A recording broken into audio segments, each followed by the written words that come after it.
एक मुलाकात ऐसी शख्सियतों के साथ जिन्होंने दिया है अपने जीवन को एक नया मुकाम। रूबरू कराएंगे ऐसी कुछ हस्तियों के साथ एक खास शख्सियत के साथ मुलाकात जयदेव पटेल के साथ नंबर 1 इंडिया न्यूज पर रात। नमस्कार, आप देख रहे हैं नंबर 1 इंडिया न्यूज। मैं हूं आप सभी के साथ जयदेव पटेल और आज एक खास शख्स के साथ मुलाकात प्रोग्राम में बात होगी। क्या पूर्वांचल दिलाएगा यूपी और क्या पीएम मोदी की काशी महिमा का काट अखिलेश यादव के पास है। तो 2022 की रणबेरी बच चुकी है। काशी विश्वनाथ के लोकार्पण के साथ ही बीजेपी का यूपी दोबारा जीतने के लिए प्लान तैयार हो चुका है। बीजेपी कमर कस चुकी है तो समाजवादी पार्टी भी पीछे नहीं है कहीं पर भी। प्रधानमंत्री ने देर रात एक बार फिर काशी विश्वनाथ के दर्शन किए तो वहीं प्रधानमंत्री के काशी दौरे पर समाजवादी पार्टी अध्यक्ष अखिलेश यादव ने एक बार फिर कुछ ऐसा कह दिया कि यूपी से दिल्ली तक भूचाल आ गया। अखिलेश यादव ने कहा कि अंतिम समय पर काशी से अच्छी जगह कोई हो नहीं सकती, इसलिए प्रधानमंत्री जी को 1 महीने की बजाय 3 महीने बनारस में रहना चाहिए। अखिलेश यादव की प्रतिक्रिया पर बीजेपी की कड़ी नाराजगी व्यक्त की और कहा कि उनकी टिप्पणी पूरे हिंदू समाज के लिए अपमानजनक है। तो वहीं बसपा सुप्रीमो मायावती ने भी बीजेपी पर हमला बोला है और कहा कि चुनावों के ठीक पहले अधूरे प्रोजेक्ट्स का लोकार्पण करना और शिलान्यास करने से बीजेपी को कोई फायदा नहीं होगा। आज इसी पर चर्चा करने के लिए हमारे साथ खास मेहमान है भारतीय जनता पार्टी के प्रवक्ता राजेश पंडित एवं समाजवादी पार्टी के प्रवक्ता वंदना सिंह। आप दोनों का बहुत बहुत स्वागत है आज के हमारे प्रोग्राम में। वंदना सिंह, मैं आपसे शुरुआत करता हूँ कि जो भाषा का इस्तेमाल कल अखिलेश यादव ने किया है, बड़े नेता हैं उत्तर प्रदेश के, ऐसी भाषा के इस्तेमाल की अखिलेश यादव से बिल्कुल भी उम्मीद नहीं थी कि वो ऐसी भाषा का इस्तेमाल कर सकते हैं और बीजेपी इसको खींच बता रही है कि अखिलेश यादव की खींच है, वो निकाल रहे हैं। जैसा कि मैंने पहले भी कहा जयदेव जी, ये कोई भाषा गलत भाषा या कोई ऐसी भाषा का प्रयोग नहीं किया गया। ये राजनीति संदर्भ में बोला अखिलेश यादव ने। किसी व्यक्ति विशेष, किसी इंडिविजुअल के बारे में यहाँ चर्चा नहीं हो रही है, यहाँ राजनीति के बारे में हो रही है। ये सबको पता है कि 2-3 महीने के अंदर चुनाव हो जाएंगे और नई सरकार आएगी वहां पे। उन्होंने कहा 2-3 महीने बाकी है, रह ले प्रधानमंत्री जी, तो इसमें क्या गलत कह दिया। उसको तोड़ मरोड़ के आप जैसे चाहे वैसे रख ले तो वही चीज आपको सुनाई पड़ेगी जो आप सुनना चाहते हैं। ये सब प्रयोग किए जा रहे हैं राजनीतिक फायदे के लिए, इससे कुछ नहीं होने वाला है। जनता बहुत सतर्क है और सजग है, उसको पता है कि ये क्या अच्छा है और क्या गलत है और किसी व्यक्ति विशेष के बारे में यहाँ कोई चर्चा नहीं। लेकिन वंदना सिंह, अखिलेश यादव यूपी के पूर्व मुख्यमंत्री रहे हैं और वो कह रहे हैं कि आखिरी समय अब आ गया है, 1-2 महीने नहीं 3 महीने या गुजारने चाहिए। ये उन्होंने कहा भाजपा के आखिरी के 2-3 साल रह गए हैं उत्तर प्रदेश में, वो पढ़े लिखे हैं, वो इस तरह की भाषा का प्रयोग जब आप लोग उसको ही तोड़ मरोड़ रहे हैं। उन्होंने कहा भाजपा के 2-3 महीने रह गए हैं जी, 2-3 महीने में तो चुनाव हो जाएंगे, आप ये बताएं, और चुनाव के बाद नई सरकार आएगी जो भी आएगी जी। राजेश पंडित जी, उनकी बात को तोड़ मरोड़, किसी की भी बात को तोड़ मरोड़ करके रखना तो इनकी विशेषता है जी। राजेश पंडित जी, आप जवाब दीजिए, और क्या हम अपने बुजुर्गों के लिए ऐसी भाषा का इस्तेमाल कर सकते हैं? कभी नहीं। बुजुर्गों के लिए नहीं, पार्टी के लिए की गई थी। देखिए, आपके चैनल के माध्यम से जयदेव जी मैं ये बात बता दूं, आदरणीय वंदना जी ने कहा कि भाई इस तरह के शब्दों का, तो शब्दों का चयन जो है बहुत बहुत बड़ी बात होती है और कम से कम अखिलेश यादव जी से ऐसे शब्दों का कतई भी ऐसी कोई उम्मीद नहीं थी, कोई आशा नहीं रखता था। एक पूर्व मुख्यमंत्री उत्तर प्रदेश या इस तरह के इंटेलेक्चुअल पर्सनैलिटी होने के बाद वो इस तरह के शब्दों का चयन करते। और रही बात, जैसा कि वंदना जी ने अभी कहा कि किसी व्यक्ति विशेष के लिए नहीं कहा है, इससे ज्यादा क्या कहेंगे।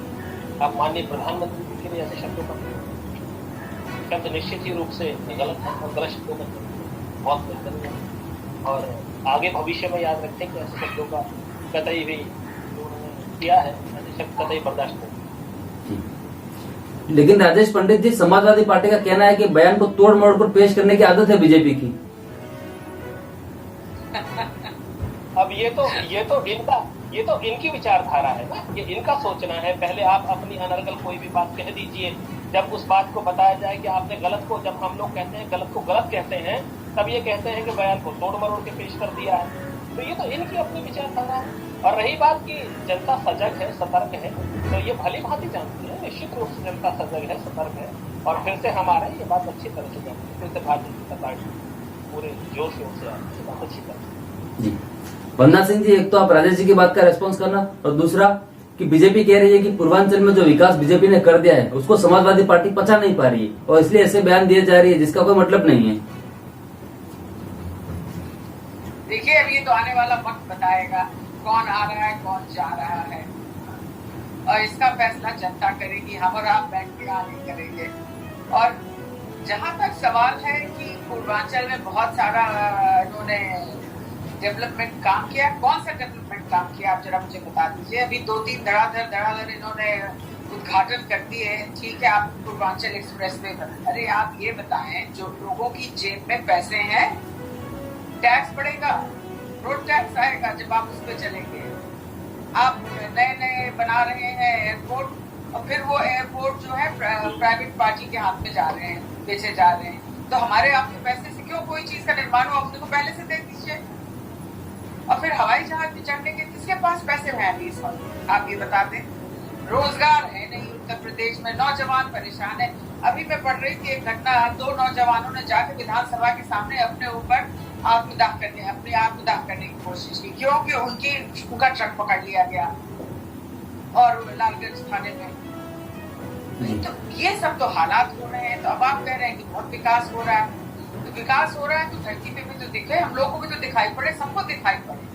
कौन नहीं चाहेगा कि उत्तर प्रदेश का विकास हो। उत्तर प्रदेश हमारे देश का सबसे बड़ा स्टेट है और कौन नहीं चाहेगा, और सबसे यंग स्टेट है। हम सब चाहेंगे कि उत्तर प्रदेश के बच्चों को नौकरियां मिले और सब आगे बढ़े। नौकरियां तो दूर की रही, हमें तो ये खानों की भी लाले पड़ जाएंगे अब आप सिर्फ उनको भटकाना शुरू कर देंगे। अयोध्या से शुरू हुए काशी आए, काशी से अब आप कह रहे हैं मथुरा जाएंगे। बाप का यही रह गया, जैसे जैसे चुनाव आएगा हिंदू मुसलमान होगा, और वहीं पे हमें आप बांट कर रखेंगे। राजेश जी, एक तो वंदना जी की बात का रेस्पॉन्स कीजिए। ये विकास नहीं कहा जाता है। जी राजेश जी, जी बोले। वंदना जी की बात का रेस्पॉन्स कीजिए। रेस्पॉन्स सीधा है, साफ साफ है। जब विकास हो रहा है, जब विकास की प्यार चल रही है, जब विकास की तरफ बढ़ रहा है देश में, तब इन्हें ये बात ना तो समझ में आएगी और ये अपनी अनुभव बातें कहेंगे। आप समझा दीजिए राजेश जी, मैं समझना चाहती हूँ कहाँ पे विकास हुआ है। निश्चित रूप से वंदना जी, अगर मैं समझाने पे हूँ और आंकड़ों की बात करूँ तो ये आप ही बेहतर समझती है। आंकड़े तो खैर आप लोगों का काम है आंकड़े बता देना। और प्रधानमंत्री जी ने ये भी तो कहा था 15 लाख सबकी बैंकों में आएंगे। भाई कहाँ पे आए 15 लाख, आप मुझे ये बता दीजिए। आपका चुनावी वादा था, एक मिनट मैं एक बात कह दूं फिर आप बोल रहे हैं। आपका चुनावी वादा था 70 लाख नौकरियां दी जाएंगी, आपके खुद के आंकड़े बता रहे हैं 4 लाख नौकरियां दी गई।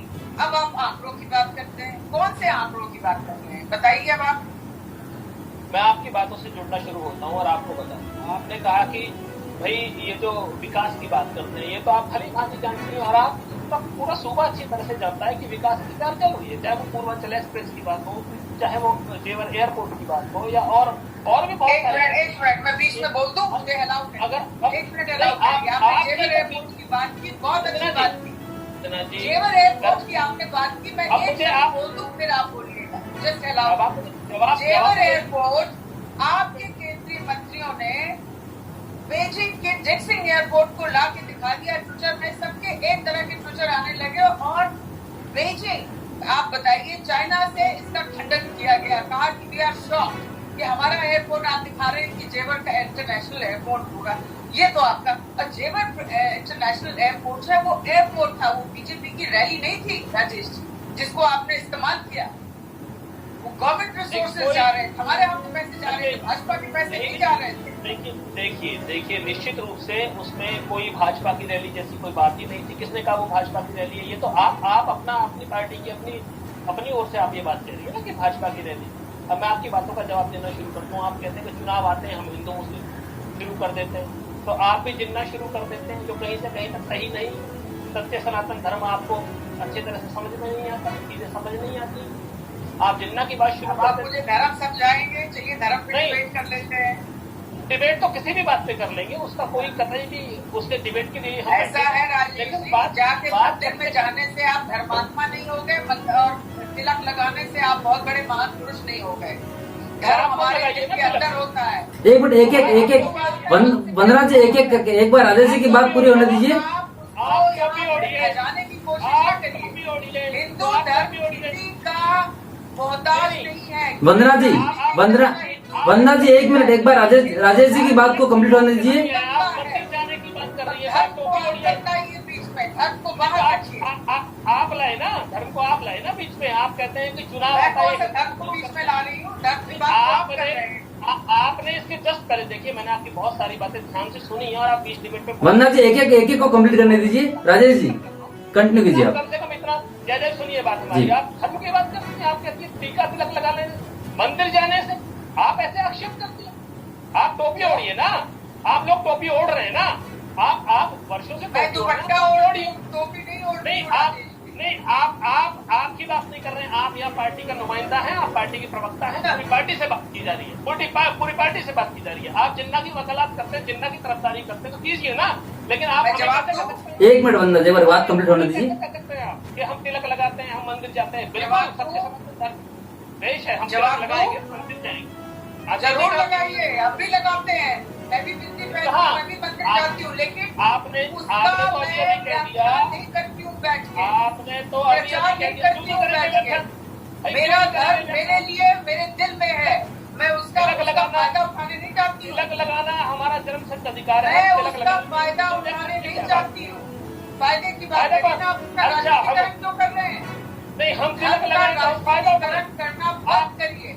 आप जिन्ना का महिमा हिंदू धर्म हो, मुसलमान धर्म हो, ईसाई धर्म हो, कोई भी धर्म हो, आप उसका राजनीतिकरण करना बंद करिए। आप जिन्ना गाथा गाते हैं, धर्म में मत आइए। आप जिन्ना गाथा गाते राजनीतिकरण लगाते हैं। जिन्ना गाथा गाना राजनीतिकरण नहीं है। हाँ, और आप गन्ना की बात कर रहे हैं। जिन्ना गाथा गाना राजनीतिकरण नहीं है। जिन्ना और गन्ना कहाँ से आ गया राजेश जी? आप बिल्कुल आ गया अरे भैया, नहीं, हमारे तिलक से आ गया ना। आप ये बताएं, जिन्ना जो है गा रहे हैं आप लोग, आप जिन्ना गाथा जवाब दे दूं आपको? जवाब ले रहा हूँ ना मैं आपसे बीच में, आप जवाब दे रहे हैं, मैं आपने जिन्ना की चर्चा की जी। हाँ, जिन्ना की चर्चा हमने नहीं की, वो आपने इंस्टीट्यूट में पढ़ के निकले थे, जहाँ से हमारे पटेल वगैरह निकले थे। इसमें कौन सा गलत है? ये तो इतिहास इसमें नहीं बदल सकते ना। जिन्ना वहीं से बैरिस्टर बने थे। जिन्ना का महिमा मंडन करना उचित लगता है, वो राजनीति का महिमा मंडल क्या हुआ?